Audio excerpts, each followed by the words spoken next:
बाजी चाहे अतफाल है दुनिया मेरे आगे, होता है शबो रोज तमाशा मेरे आगे। नमस्कार, मैं हूं पंकज श्रीवास्तव। स्वागत है आपका हमारे इस खास show India that is Bharat में। इस हफ्ते दुनिया अचानक बारूदी बारिश से नहा उठी।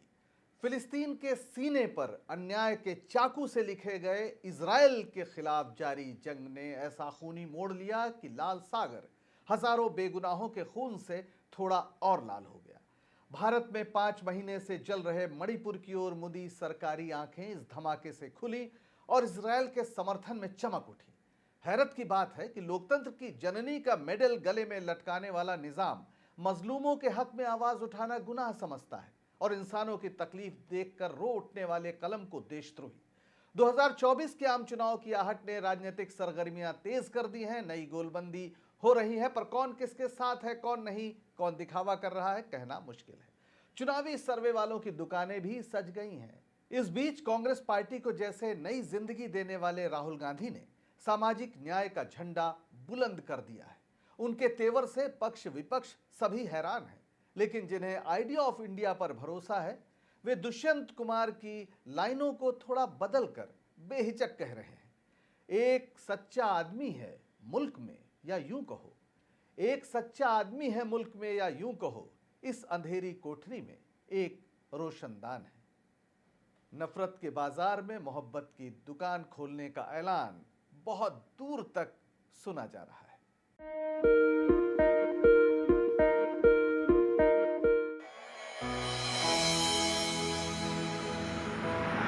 हमारी जान निकल चुकी, ना जाने तुम कब आओगे। यहाँ की रुत बदल चुकी, मणिपुर तुम कब बचाओगे। ये सारे अपनी जिंदगी लुटा लुटा के रह गए। बेटियां अपनी इज्जतें गवा गवा के खो गई। तड़प रहे हैं हम यहाँ इंसाफ के इंतजार में, इंसाफ के इंतजार में। फुर्सत कहाँ तुमको भला है चुनाव के प्रचार से, चुनाव के प्रचार से। हर एक उम्मीद जल चुकी, मणिपुर तुम कब बचाओगे।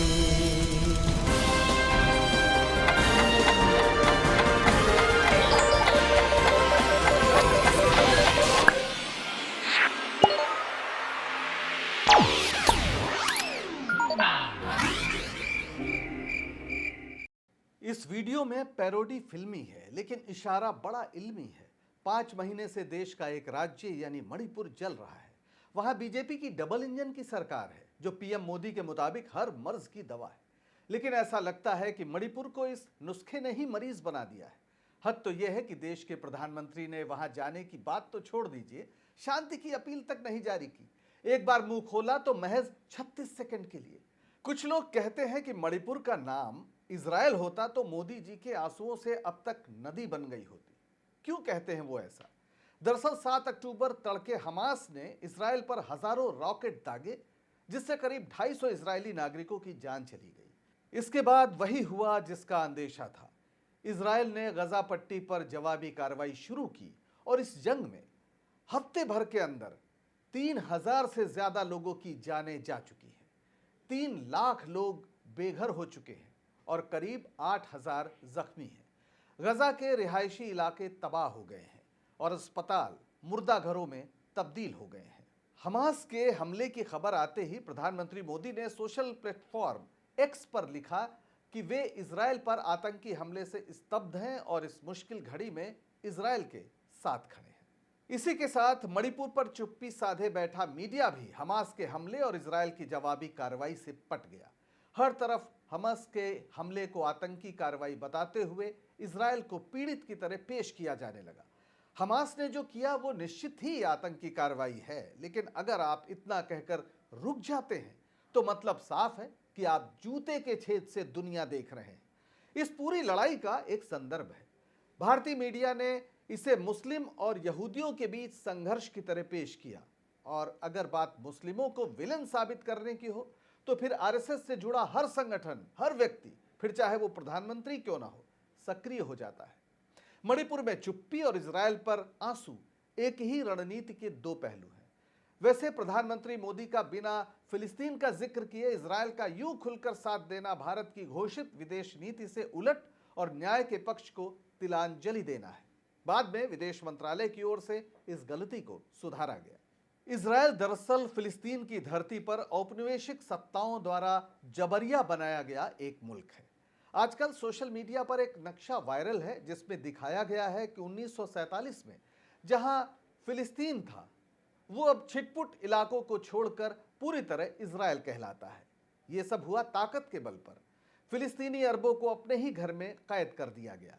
वैसे तो इस संघर्ष की जड़ में 2000 ईसा पूर्व की आस्थाएं हैं, लेकिन हम यहां सिर्फ आधुनिक काल की बात करेंगे। 20वीं सदी की शुरुआत तक यहूदियों के एक देश होने की परिकल्पना नहीं थी। वे दुनिया के तमाम देशों में कारोबार करते थे। प्रथम विश्व युद्ध के दौरान 2 नवंबर 1917 को यूनाइटेड किंगडम के विदेश सचिव आर्थर बाल्फोर ने फिलिस्तीन में यहूदियों के लिए एक देश बनाने की घोषणा की। उस समय ब्रिटेन का इस क्षेत्र पर कब्जा था। इससे अरब जनता भड़क उठी। द्वितीय विश्व युद्ध के समापन के बाद 1948 में संयुक्त राष्ट्र महासभा में यहूदी देश इजरायल की स्थापना को लेकर मतदान हुआ, जिसके विरोध में 13 वोट पड़े, जिसमें 12 अरब देशों के अलावा एक भारत भी था। 33 देशों के समर्थन से यह प्रस्ताव पारित हो गया। महात्मा गांधी ने अरबों की धरती पर यहूदी देश बनाने का विरोध किया था।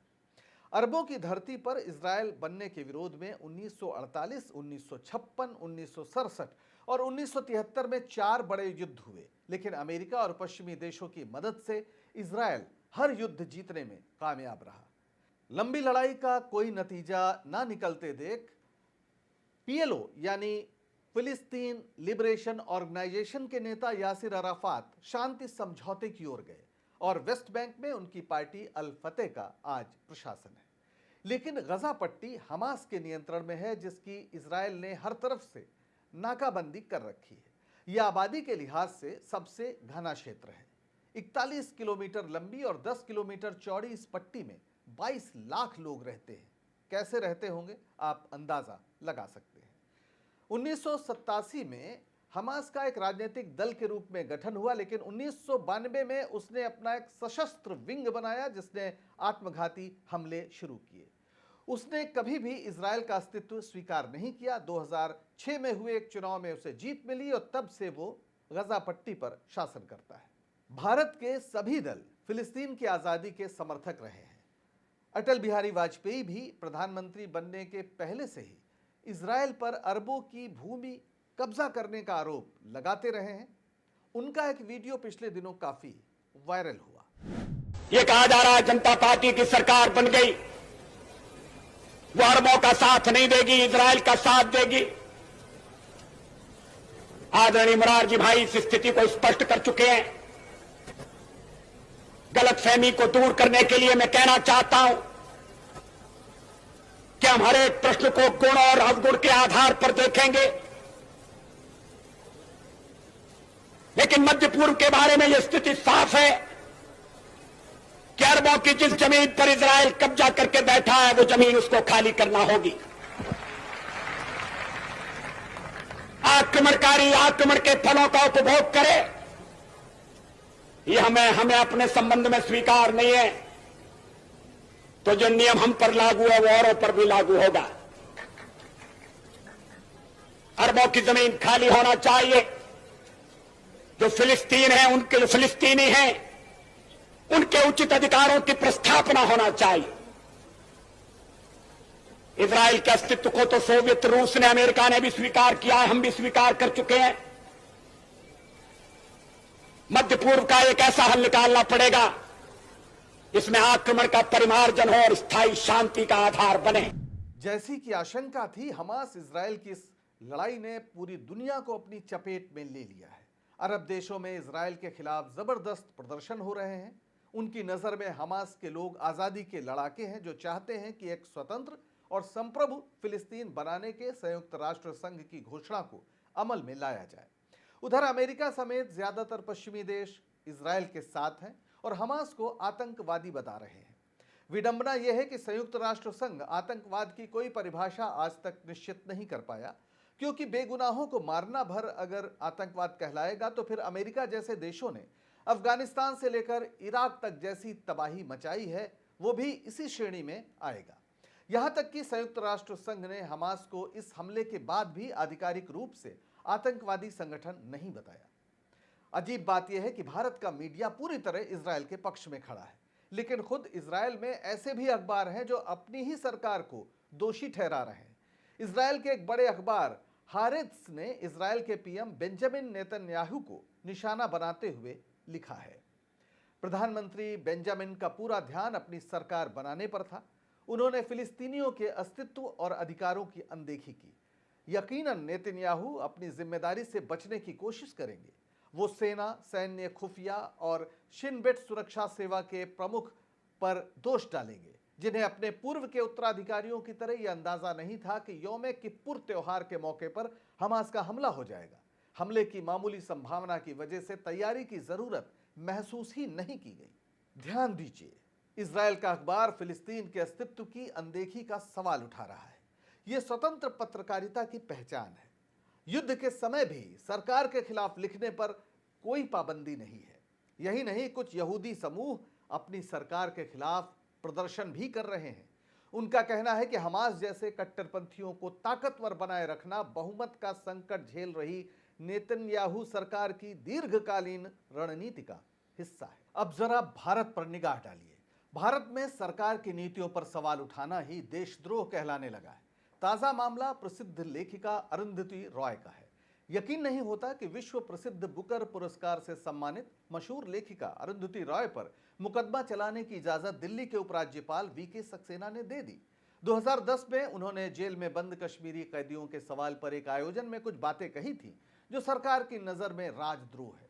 वैसे अरुंधति के लेखन और भाषणों में इस परिस्थिति की आहट साफ तौर पर दर्ज है।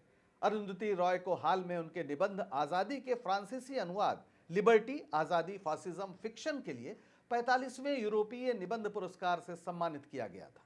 12 सितंबर को इस लाइफ टाइम अवार्ड को ग्रहण करते हुए उन्होंने अपने भाषण में कहा, भारत में जो कुछ हो रहा है वो इंटरनेट फासीवाद का कोई ढीला रूप नहीं है। ये एक वास्तविक चीज है। हम नाजी बन गए हैं। न केवल हमारे नेता, हमारे टीवी चैनल और समाचार पत्र, बल्कि हमारी आबादी का एक बड़ा हिस्सा भी। अमेरिका, यूरोप और दक्षिण अफ्रीका में रहने वाले भारतीय हिंदू आबादी में से बड़ी संख्या इन फासीवादियों का राजनीतिक और भौतिक रूप से समर्थन करती है। अपनी आत्मा के लिए, अपने बच्चों और अपने बच्चों के बच्चों के लिए हमें खड़ा होना होगा। इसमें कोई फर्क नहीं पड़ता कि हम असफल होते हैं या सफल। ये जिम्मेदारी अकेले हम भारतीयों की नहीं है। जल्दी ही अगर मोदी 2024 में जीत गए तो असहमति के सभी रास्ते बंद हो जाएंगे। तो ये मुमकिन है कि आपको कुछ दिन बाद अरुंधति रॉय की गिरफ्तारी की खबर मिले, जैसे कि गिरफ्तार किए गए हैं यूपी के पूर्व आईजी 82 वर्षीय SR दारापुरी। दलित समाज से आने वाले इस पूर्व पुलिस अफसर का गुनाह जुल्म के खिलाफ मुंह खोलना है। दारापुरी 10 अक्टूबर को अंबेडकर जन मोर्चा के आह्वान पर गोरखपुर कमिश्नर कार्यालय पर धरना देने पहुंचे थे। मांग बस इतनी थी कि अनुसूचित जाति और जनजाति के भूमिहीन लोगों को सरकार जीवन यापन के लिए 1 एकड़ जमीन दे। मुख्यमंत्री योगी आदित्यनाथ के शहर में लोकतांत्रिक ढंग से दिए गए इस धरने को प्रशासन ने जुर्म माना। धरने पर एक फ्रांसीसी रिसर्च स्कॉलर की मौजूदगी के जरिए विदेशी साजिश का एंगल भी ढूंढ लिया गया और दारापुरी को उनके 6 साथियों के साथ गिरफ्तार किया गया, साथ में उस फ्रांसीसी रिसर्च स्कॉलर को भी। कभी धरना प्रदर्शन, आंदोलन जैसी चीजों को लोकतंत्र की शोभा कहा जाता था, लेकिन बीजेपी के शासन में यह सब विदेशी साजिश और देशद्रोह हो गया है। हद तो यह है कि योगी आदित्यनाथ ने यह भी ऐलान कर दिया है कि हमास इजराइल संघर्ष के बारे में सरकारी लाइन से अलग बोलने वालों पर कार्रवाई होगी। उनके लिए संविधान में दर्ज अभिव्यक्ति की आजादी का कोई अर्थ नहीं है। अफसोस कि इस मसले पर मीडिया में एक शर्मनाक चुप्पी है, या फिर वो सत्ता विरोधियों के देशद्रोही होने का नैरेटिव ही आगे बढ़ा रहा है। इससे तमाम लोग प्रभावित भी होते हैं। अमेरिकी अश्वेत मानवाधिकार कार्यकर्ता मैल्कम एक्स ने कभी चेताया था, अगर आप सावधान नहीं रहे तो अखबार आपको मजलूमों से नफरत और जालिमों से मोहब्बत करने वाला व्यक्ति बना देंगे। भारत में यही हो रहा है। कथित मुख्यधारा मीडिया के साथ साथ सोशल मीडिया भी यही कर रहा है। यही वजह है कि 28 राजनीतिक दलों के इंडिया गठबंधन ने व्हाट्सएप, फेसबुक और यूट्यूब पर आरोप लगाया है कि वे सत्तारूढ़ भाजपा के सांप्रदायिक घृणा अभियान को मदद पहुंचा रहे हैं और विपक्षी नेताओं के विचारों को दबा रहे हैं। मेटा के सीईओ मार्क जुकरबर्ग और गूगल के सीईओ सुंदर पिचाई को गठबंधन की ओर से एक पत्र लिखा गया है, जिसमें कड़े शब्दों में कहा गया है कि सोशल मीडिया प्लेटफॉर्म भारत में सामाजिक वैमनस्य को बढ़ावा देने और सांप्रदायिक नफरत को भड़काने के लिए दोषी है। कांग्रेस के राष्ट्रीय अध्यक्ष मल्लिकार्जुन खड़गे ने यह पत्र सोशल साइट एक्स पर पोस्ट किया है। लेकिन कांग्रेस के पूर्व राष्ट्रीय अध्यक्ष राहुल गांधी मीडिया के सत्ता परस्त रुख पर अलग ढंग से सवाल उठा रहे हैं। 9 अक्टूबर को कांग्रेस के पार्टी मुख्यालय पर एक संवाददाता सम्मेलन में उन्होंने पूछ लिया कि कॉन्फ्रेंस कवर करने आए पत्रकारों में कितने ओबीसी वर्ग के हैं। इस कमरे में दलित कितने हैं? देखिए, यह मजा देखिए। इस कमरे में ओबीसी कितने हैं? हाथ उठा के दिखा दीजिए, देखिए मजा। नहीं, वो आप कैमरामैन है भैया, आपकी बात नहीं कर रहा हूं मैं, इनकी बात कर रहा हूं। तो यह सवाल है, हिंदुस्तान के इंस्टीट्यूशंस में ओबीसी कितने, दलित कितने, आदिवासी कितने? यह सवाल हम पूछ रहे हैं। इंस्टीट्यूशंस के बारे में पूछ रहे हैं, धन के बारे में पूछ रहे हैं, एसेट्स के बारे में पूछ रहे हैं और आबादी के बारे में पूछ रहे हैं। राहुल गांधी के सवाल के जवाब में पसरा सन्नाटा भारतीय समाज की एक बड़ी बीमारी की ओर इशारा है। 2006 में सीएसडीएस और मीडिया स्टडी ग्रुप ने भी एक सर्वे किया था। सर्वे करने वालों में समाज विज्ञानी योगेंद्र यादव और वरिष्ठ पत्रकार अनिल चमड़िया और जितेंद्र कुमार शामिल थे। मीडिया को लेकर किए गए अपने तरीके के इस सर्वे में पहली बार पता चला था कि भारतीय मीडिया में 88% लोग कथित ऊंची जाति के हैं। आरक्षण और सामाजिक न्याय के सवालों पर मीडिया की नकारात्मक रिपोर्टिंग की ये एक बड़ी वजह है। वैसे राहुल गांधी मीडिया ही नहीं, पूरे समाज का एक्सरे कराने पर जुटे हैं। उन्होंने भागीदारी के सवाल को केंद्रीय सवाल बना दिया है। आदिवासी शब्द का मतलब जब पहले हिंदुस्तान आया, पहले लोग जो यहां रहते थे, जो इस जमीन के मालिक थे, उनको हम आदिवासी कहते हैं। मतलब यह कोई खोखला शब्द नहीं है। इसका मतलब हिंदुस्तान की जमीन, जल, जंगल पर आपका सबसे पहला हक बनता है, यह है इसका मतलब।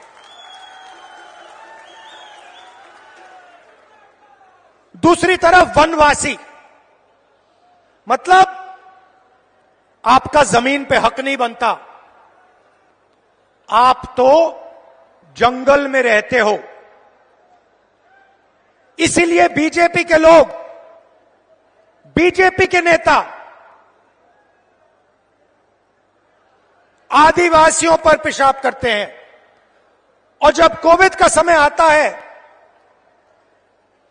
तो जो जानवर को भी खिलाया नहीं जा सकता, वो मध्य प्रदेश के आदिवासियों को खिलाने की कोशिश करते हैं। सड़ा हुआ अनाज आपको देते हैं। इनका कहना है कि आपको जंगल में रहना है। इनका कहना है कि आपके बच्चों को ना इंजीनियर बनना है, ना लॉयर बनना है, कि आपको बैंक लोन नहीं मिलना चाहिए, आपको आवास योजना में सही पैसा नहीं मिलना चाहिए। क्योंकि आप जंगल के हो, आपको जंगल में रहना चाहिए और आपको जंगल में मरना चाहिए। यह है आदिवासी और वनवासी शब्दों का फर्क। ऐतिहासिक रूप से वंचित समूहों को हर स्तर पर भागीदारी दिलाने के राहुल गांधी के इस तेवर ने कांग्रेस पार्टी में जैसे नई जान फूंक दी है। जाति जनगणना विपक्षी इंडिया गठबंधन का असरदार नारा बन रहा है और बीजेपी इस मुद्दे पर बगले झांक रही है। वैसे इंडिया गठबंधन में भी ऐसे लोग हैं जिन्हें कांग्रेस की ये तेजी रास नहीं आ रही है। जैसे पंजाब में आम आदमी पार्टी, उसके कांग्रेस विरोधी रवैये में कोई ढील दिखाई नहीं पड़ती। एक पुराने मामले में कांग्रेस विधायक सुखपाल सिंह खैरा को गिरफ्तार कर लिया गया है। सुखपाल खैरा पहले आम आदमी पार्टी में भी थे और तब इस पार्टी ने खैरा पर लगे तमाम आरोपों को झूठा करार दिया था। ऐसा ही कुछ राहुल गांधी की अमृतसर यात्रा को लेकर हुआ। राहुल गांधी बीते दिनों निजी यात्रा पर अमृतसर गए और उन्होंने 2 दिन स्वर्ण मंदिर पहुंचकर कार सेवा की। उनकी बर्तन धोने से लेकर खाना खिलाने तक की तस्वीरें सोशल मीडिया पर काफी वायरल हुई। लेकिन उनके इस दौरे में साथ दिखने वाले अमृतसर की गुरु नानक यूनिवर्सिटी के प्रोफेसर सर्बजोत बहल को सरकार ने बाद में डीन पद से हटा दिया। इंडिया गठबंधन में शामिल आम आदमी पार्टी का ये कांग्रेस विरोधी रवैया राजनीतिक गलियारों में संदेह पैदा कर रहा है। कुल मिलाकर देश का राजनीतिक माहौल पूरी तरह गर्मा गया है। 5 राज्यों के विधानसभा चुनाव को लेकर एबीपी और सी वोटर ने अपने चुनावी सर्वेक्षण में कहा है कि बीजेपी के लिए सिर्फ राजस्थान में ही संभावना बनती है, यानी लोकसभा के पहले के सेमीफाइनल में बीजेपी को 4-1 से पराजित होना पड़ सकता है। उधर 9 अक्टूबर को केंद्रीय चुनाव आयोग ने 5 राज्यों में विधानसभा चुनाव की घोषणा कर दी है। इसके मुताबिक छत्तीसगढ़ में 7 और 17 नवंबर को यानी 2 चरणों में चुनाव होंगे। 7 नवंबर को मिजोरम में भी मतदान होगा। 17 नवंबर को मध्य प्रदेश में वोट पड़ेंगे। राजस्थान में 25 नवंबर को मतदान होगा और तेलंगाना के लिए 30 नवंबर की तारीख तय की गई है। 3 दिसंबर को मतगणना और नतीजों की घोषणा होगी। इस चुनावी सरगर्मी के बीच सुप्रीम कोर्ट इलेक्टोरल बॉन्ड के मुद्दे पर भी सक्रिय हो गया है। इस संदर्भ में कई साल पहले दायर एक याचिका पर 10 अक्टूबर को सुनवाई करते हुए सुप्रीम कोर्ट ने साफ कर दिया कि इलेक्टोरल बॉन्ड पर वो 2024 के चुनाव के पहले फैसला सुना देगा। आरोप है कि इलेक्टोरल बॉन्ड के जरिए मोदी सरकार ने कॉरपोरेट कंपनियों से भारी चंदा प्राप्त किया है। सत्ता का लाभ उठाते हुए उसने कंपनियों को ऐसा करने पर मजबूर किया है।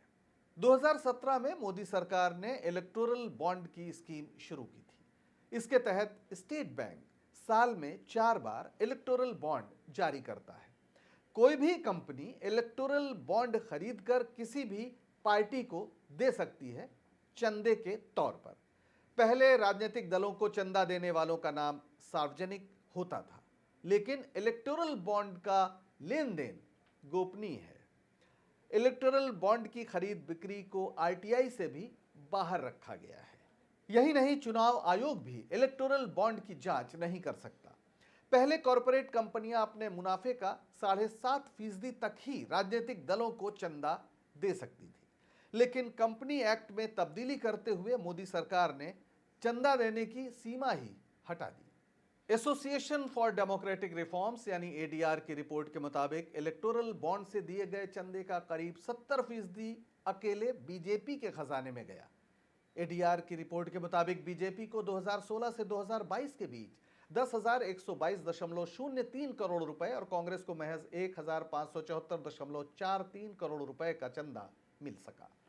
विपक्ष ने आरोप लगाया है कि चंदा लेने की यह व्यवस्था पारदर्शिता के सिद्धांत के बिल्कुल खिलाफ है। सुप्रीम कोर्ट के मुख्य न्यायाधीश डीवाई चंद्रचूड़ की अध्यक्षता वाली पीठ 31 अक्टूबर को इस मसले पर एडीआर की ओर से दायर याचिका पर सुनवाई करेगा। आपने कभी सोचा कि तमाम राज्यों में विधायकों की खरीद फरोख्त करके सरकार बनाने गिराने के लिए पैसा कहां से आता है?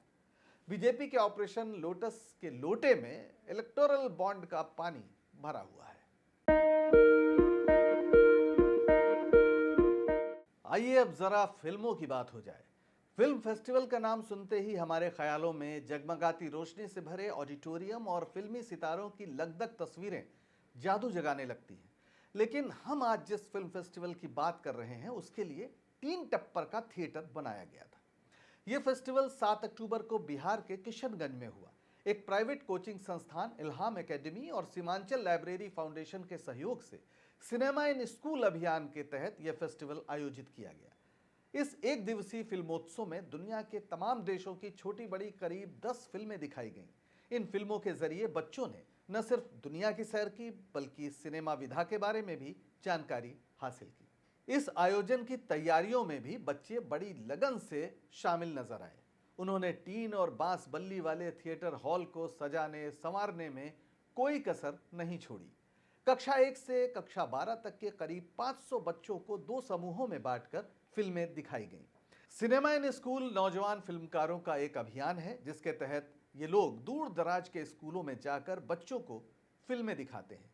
ये फिल्में उनके सामने दुनिया को देखने समझने का एक नया नजरिया पेश करती हैं। इंडिया दैट इज भारत के इस संस्करण की शुरुआत फिलिस्तीन के मुद्दे से हुई है, तो याद करते हैं मशहूर कवि महमूद दरवेश को। 13 मार्च 1941 को यरूशलेम में जब महमूद दरवेश का जन्म हुआ तो नक्शे पर इजराइल नहीं सिर्फ फिलिस्तीन था। 7 साल बाद हुए अरब इजराइल युद्ध के दौरान उनके गांव पर इजरायली सैनिकों का कब्जा हो गया और उनके परिवार को लेबनान भागना पड़ा। बाद में महमूद दरवेश फिलिस्तीन की पीड़ा और संघर्ष की मुखर आवाज बने। उन्हें फिलिस्तीन के राष्ट्रीय कवि का दर्जा हासिल है। 9 अगस्त 2008 को दुनिया से विदा हुए महमूद दरवेश की कविताएं सिर्फ फिलिस्तीन नहीं दुनिया भर के मजलूमों को ताकत देती है। पेश है उनकी एक कविता, मैं घोषणा करता हूं, जिसका अनुवाद अनिल जन विजय ने किया है। जब तक मेरी एक बलिष्ठ जमीन भी शेष है, एक जैतून का पेड़ है मेरे पास, एक नींबू का पेड़, एक कुआं और एक कैक्टस का पौधा। जब तक मेरे पास एक भी स्मृति शेष है, पुस्तकालय है छोटा सा, दादा की तस्वीर है और एक दीवार। जब तक उच्चरित होंगे अरबी शब्द, गाए जाते रहेंगे लोकगीत, पढ़ी जाती रहेंगी कविता की पंक्तियां, अंतार अल अब्से की कथाएं, फारस और रोम के विरुद्ध लड़े गए युद्धों की वीर गाथाएं। जब तक मेरे अधिकार में है मेरी आंखें, मेरे होठ और मेरे हाथ, मैं खुद हूं जब तक मैं अपने शत्रु के समक्ष घोषित करूंगा मुक्ति के लिए प्रबल संघर्ष, स्वतंत्र लोगों के नाम पर हर कहीं, मजदूरों, छात्रों और कवियों के नाम पर मैं घोषित करूंगा, खाने दो कलंकित रोटी कायरों को, सूरज के दुश्मनों को। मैं जब तक जीवित रहूंगा मेरे शब्द शेष रहेंगे, रोटी और हथियार मुक्ति योद्धाओं के लिए। आज के लिए इतना ही, मिलेंगे अगले हफ्ते। दीजिए इजाजत। अपनी प्रतिक्रियाएं हमें भेजिए office@molitics.in पर। नमस्कार।